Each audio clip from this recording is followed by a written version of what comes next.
During the 1920s, American people are becoming more independent, they're becoming more creative, and they're wanting, a little bit more out of their life. There's lots of creativity during this time. We talked about the Harlem Renaissance, we talked about jazz music, and all kinds of different things, but a lot of American people are still struggling. There's a couple of things that happen. There's something called the boll weevil, which is like this beetle that comes and it destroys tons of crops down in the South. Some farmers lose their entire farm to this animal, the boll weevil. So there's also discrimination still going on. Even though jazz music was important in making, discrimination happen less because it was getting these black musicians the respect they deserved, it didn't fix everything. I mean, it was just a step in the right direction. One step out of many that needed to be taken. Some American people wanted to deny equality and freedom to other people who were different from them. They wanted African Americans kept in their place. So if you remember, during World War I, a lot of African American men moved from the South up to the North to fill in these factory jobs that were left empty when the soldiers went off to war. And that caused a lot of racism to happen. A lot of people were afraid of these African American families. They were, unsure of them, and they were racist. They were fearful and suspicious of immigrants, and they got a slogan called America First. If you guys remember, a couple chapters ago, we talked about the KKK, the Ku Klux Klan, and how they gained power and then they slowly kind of disappeared. Well, they end up coming back during this time. The new KKK hates African Americans, they hate Jews, they hate Catholics, and they hate immigrants. And they wanted to say you were only American if you were white, Protestant, and born in America. What happens, if you think about the KKK today, they're people that are kind of like in the closet. They're secret about it. They're not, all out in the open. But the KKK back then, they were pretty open about it. They gained some political power, and they actually got governors elected in 2 states that were members of the KKK. In 1925, the Klansmen carrying American flags marched down to Pennsylvania Avenue right in front of the White House.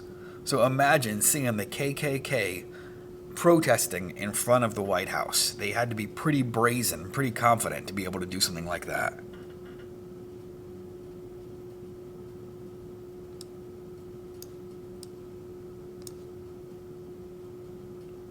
So they gain some power and authority, but they're going to eventually start to taper off and lose it again. In 1924, Congress passes the Immigration Act, and this act limits the number of immigrants allowed into the United States from Southern and Eastern Europe. So we talked about the Emergency Quota Act a little while ago, where it was cutting off how many immigrants were allowed in. And this is another law doing a similar thing, limiting how many immigrants are allowed into America. This law was passed because people were afraid that the immigrants were coming and taking the jobs, and they were going to spread communism. And communism is a type of government that believes that the regular citizens don't really own any property. They believe in sharing everything, which sounds good in certain aspects, but they also believe that you don't own anything. The government owns everything, and they just allow the people to use it.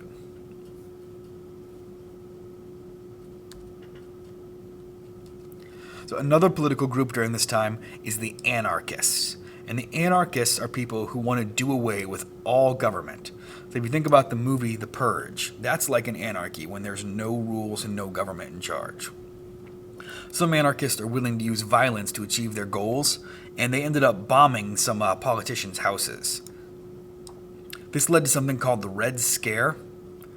And this is the time where people were being accused of being communist or being Russian immigrants. When the home of the Attorney General, A. Mitchell Palmer, was bombed, the federal government arrested thousands of people, and it was kind of shady the way they did it. They were arresting people for being accused of being communists or for, being anarchists, and they had very little proof that these people were actually involved in this. So they're basically arresting them without probable cause. So another important thing during this time is prohibition.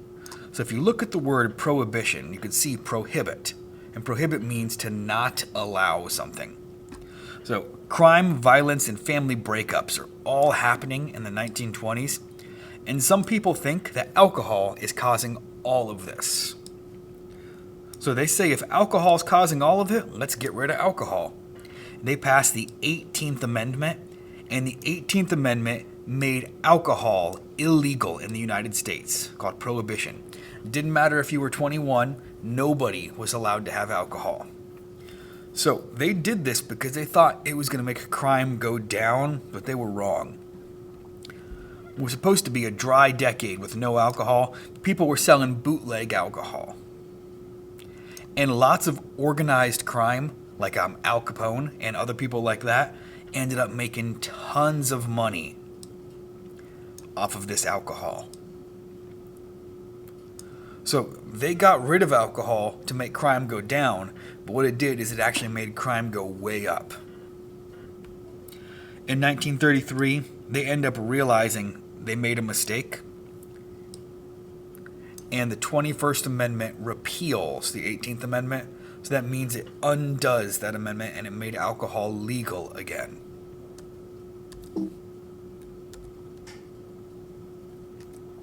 So, talk about some of the people who are more famous during this time. Some people who get recognition for some of their accomplishments during the 1920s.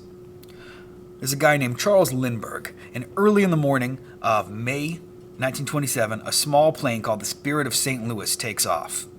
The pilot's a guy named Charles Lindbergh, and he's trying to fly across the Atlantic Ocean. And to this time, no one had flown across the Atlantic Ocean by themselves. So you think about it, today we have GPS, we have, things like computers to help guide you.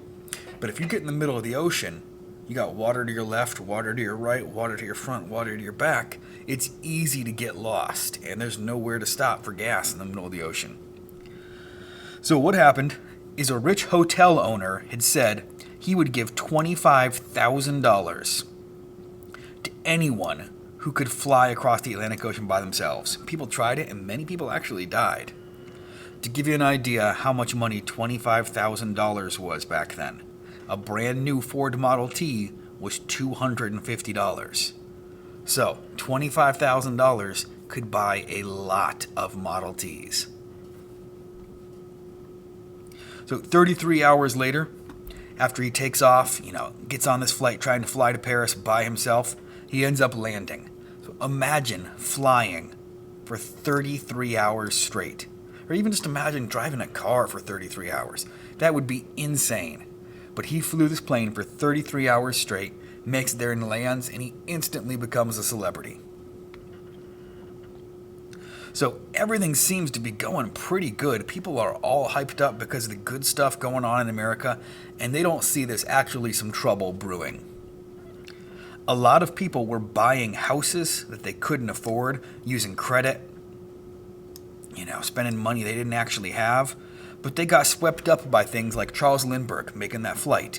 Babe Ruth had hit 60 home runs. He's got this, killer baseball player making history. Everyone is super excited about all the changes going on. The stock market is going up. People are spending tons of money on stock. And people were spending money they didn't have on the stock market because they hear about their friend getting rich buying stock. They want to do it too. So they're buying stock on credit or spending their life savings.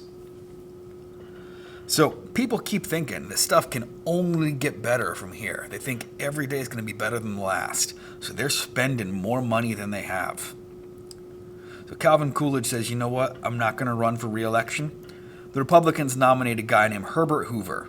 And Herbert Hoover was born into a poor family, but he worked hard, he became a mining engineer, worked hard jobs until he made enough money to be the self-made man. A lot of people liked the fact that he was self-made and, everything that he had, they felt he had worked for. He wasn't somebody who was handed anything.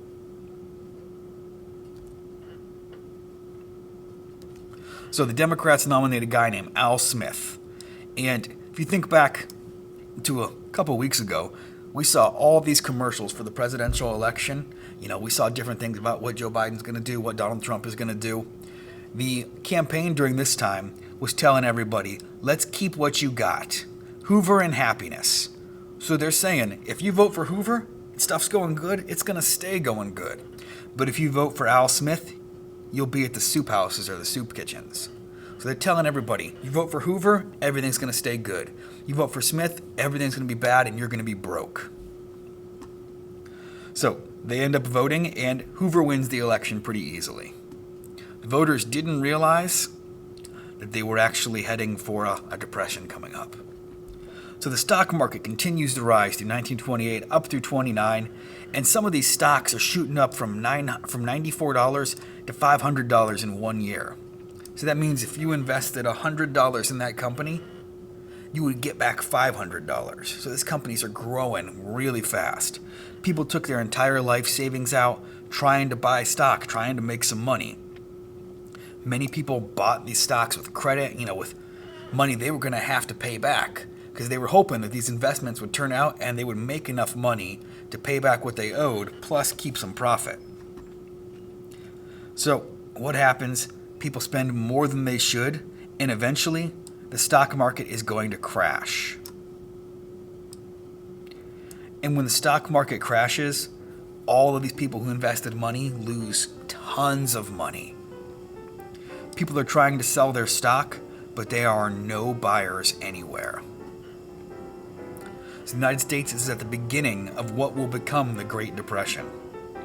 We go from this time of all kinds of excitement and change to one of the biggest struggles America's ever had.